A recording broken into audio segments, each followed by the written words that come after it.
Hello friends, मेरा नाम रोहित कुमार शर्मा है और आज हम अपने यूट्यूब चैनल पे डेटा स्ट्रक्चर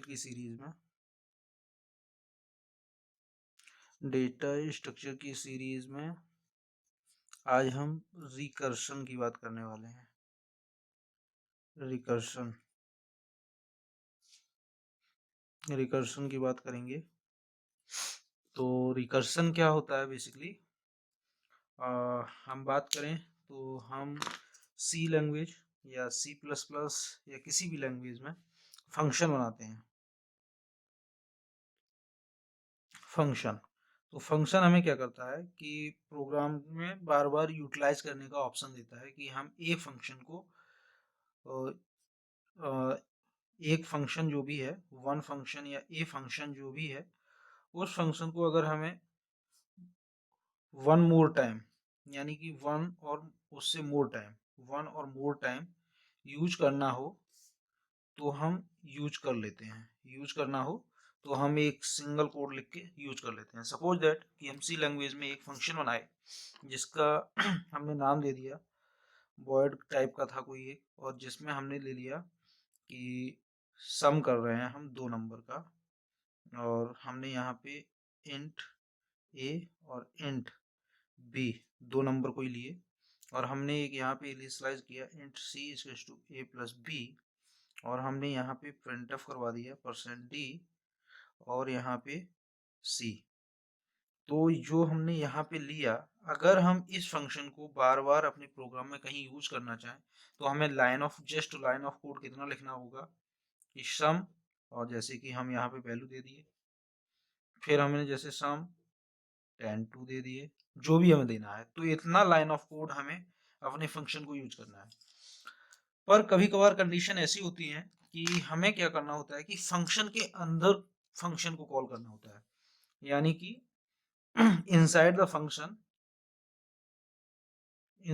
फंक्शन हमें कॉल करना है फंक्शन को। Inside the function function calling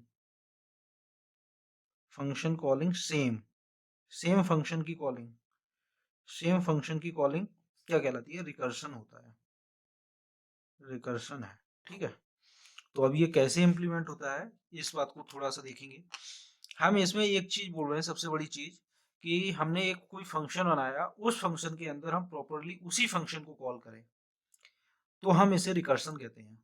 अब इसमें क्या होगा कि अगर हम किसी फंक्शन के अंदर, सपोज दैट मैं इस फंक्शन के अंदर इसी फंक्शन को बार बार कॉल करता रहूंगा, तो ये क्या होगा कि अनब्रेकेबल हो जाएगा।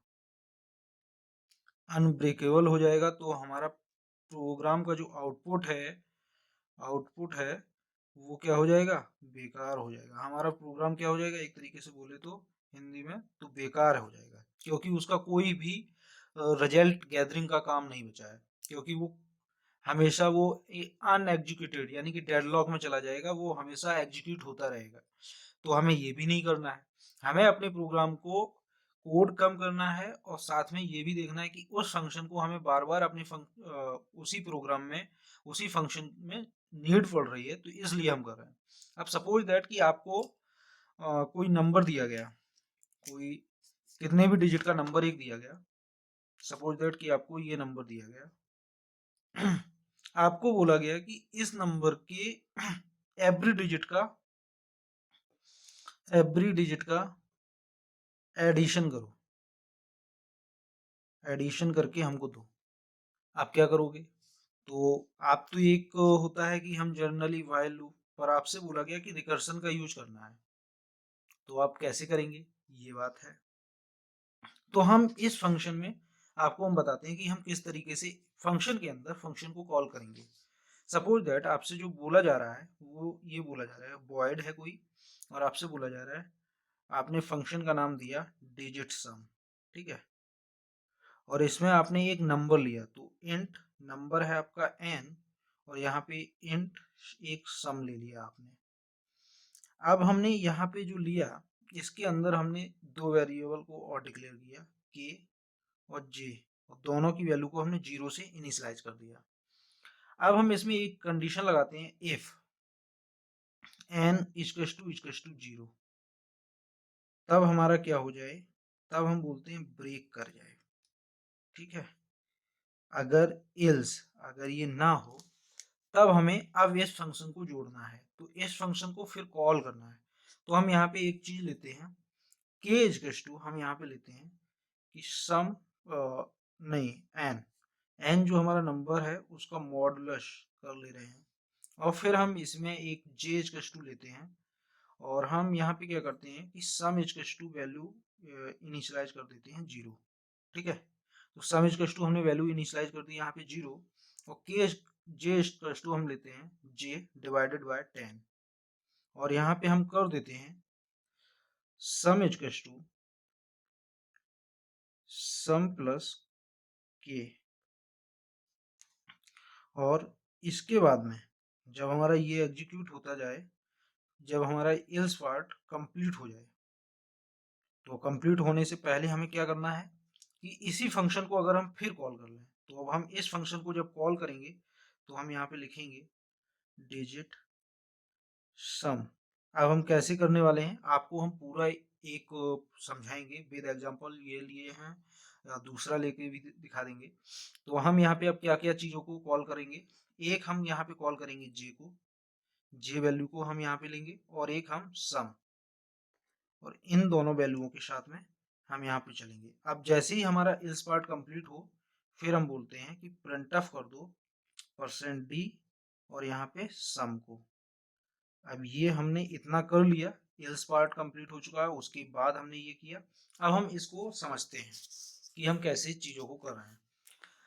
हमारे पास में यहाँ पे एक हमने नंबर लिया है, और हम जिसकी बात कर रहे हैं, तो हमने एक यहाँ पे नंबर लिया, और हम इसको थोड़ा सा डीपली समझते हैं। तो हम यहाँ पे एक ऐसा बना ले रहे हैं कि हम फर्स्ट टाइम पे जब कॉल करेंगे इस फंक्शन को, सपोज दैट मेन फंक्शन के बाद हमने कॉल किया अपने प्रोग्राम में जैसे भी, तो हम इस फंक्शन में इन वैल्यूओं को अप्लाइड करते हैं। 2048 हमको दी गई वैल्यू और एक 0 दी गई है। ठीक है, हमको दो वैल्यू दी गई हैं, और यहाँ पे सम 0 करने की, इनिशियलाइज करने की जरूरत नहीं है, जैसे कि हमें यहाँ पे दी गई है।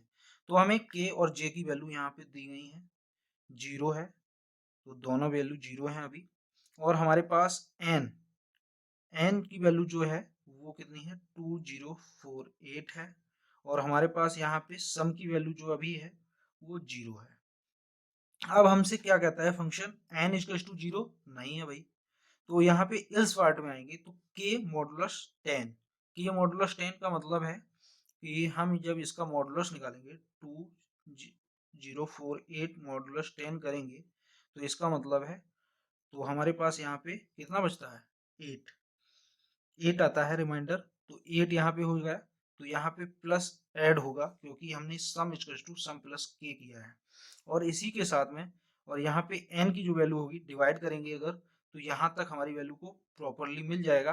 तो यहाँ पे जो हमारी वैल्यू डिवाइड होके k की वैल्यू अब जो अपडेट होगी वो होगी हमारी 8, और यहाँ पे सम की जो वैल्यू होगी वो 8 हो चुकी है, और यहाँ पे हमारी j की वैल्यू जो होगी वो होगी 204।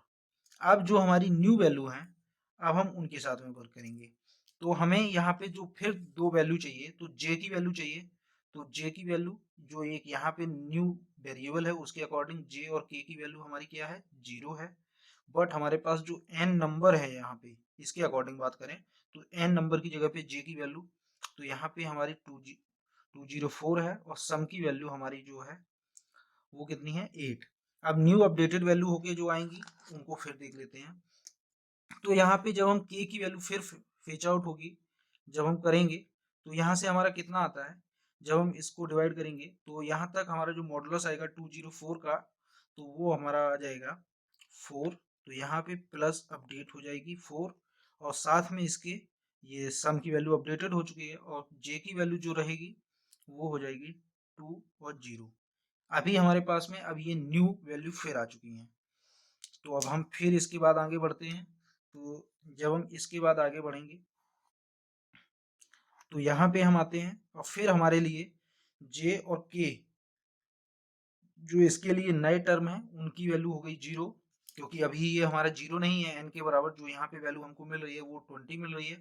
तो यहाँ पे n की वैल्यू अब 20 हो चुकी है, और सम की वैल्यू हमारे पास यहाँ पे 12 हो चुकी है, 8 + 4 12 हो चुकी है। अब नेक्स्ट थिंग जो हमारे पास आती है कि हमारे पास अब जो k की वैल्यू अपडेटेड होके आएगी वो क्या होगी, तो इसकी k की वैल्यू 20 का मॉडुलस करेंगे तो ये x की वैल्यू 0, और यहाँ पे हमारे पास j की वैल्यू जो आने वाली है, j की वैल्यू आने वाली है 2, क्योंकि 20 का करेंगे तो 2 टाइम, तो ये इसके बाद में जो हमारा सम की वैल्यू जो अपडेटेड होगी वो 0 प्लस में हो जाएगी। तो हमारा यहाँ तक हो गया।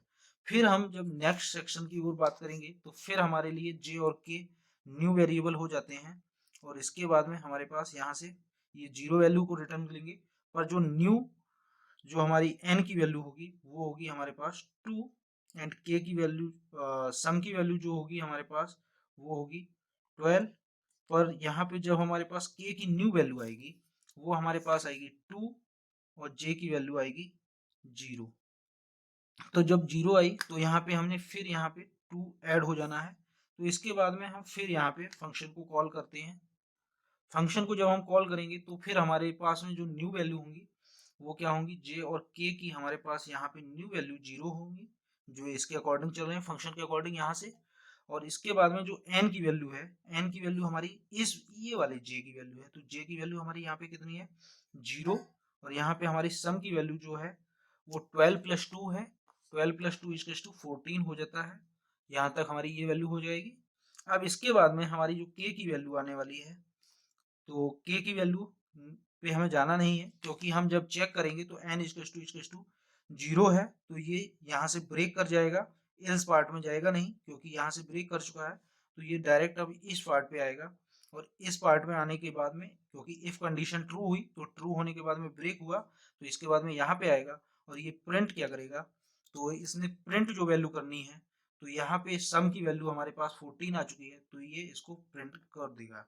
तो आपने देखा कि हमने यहाँ पे एक फंक्शन के अंदर फंक्शन को कॉल किया और ये ब्रेकेबल था, यानी कि जब हमारी कंडीशन फॉल्स हुई, ये वाली कंडीशन यहाँ पे ट्रू हुई तो इसके अकॉर्डिंग ब्रेक हुआ, तो यहाँ पे हमारा एक तरीके से ये कैसा था, ब्रेकेबल प्रोग्राम था, यानी कि ये हमारा अनडेडलॉक कंडीशन में जाने वाला प्रोग्राम था।